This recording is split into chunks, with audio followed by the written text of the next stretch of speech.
విని మోషే భూమి మీద ఉన్న వారందరిలో మిక్కిలి సాత్వికుడు. మీ ముగ్గురు అక్కడ రండి. మీరు అన్నట్టుగా ఆయన విరోధంగా మాట్లాడారా, కానీ మోషే అలాంటి వాడు కాదు. ఈ భూమి మీద ఉన్న అందరిలో అతడు సాత్వికుడు. భూమి మీద ఎంత జనాంగంలో అందరూ సాత్వికుడు కాబట్టి నా సేవకుడైన మోషేకి మీరు ఎలా విరోధంగా మాట్లాడతారు.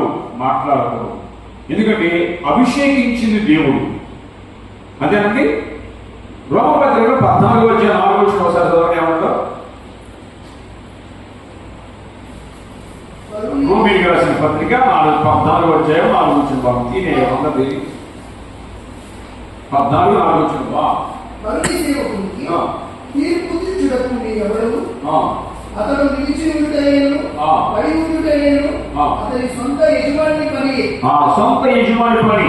కాబట్టి తీర్పు తీర్చే హక్కు ఎదురువాడికి కదా. తీర్పు తెచ్చుకోవడం మోషే ఆ అమ్మాయి ఎందుకు చేసుకోవడం, కృషి చేసి అభిరామం చేసుకోడు కదా.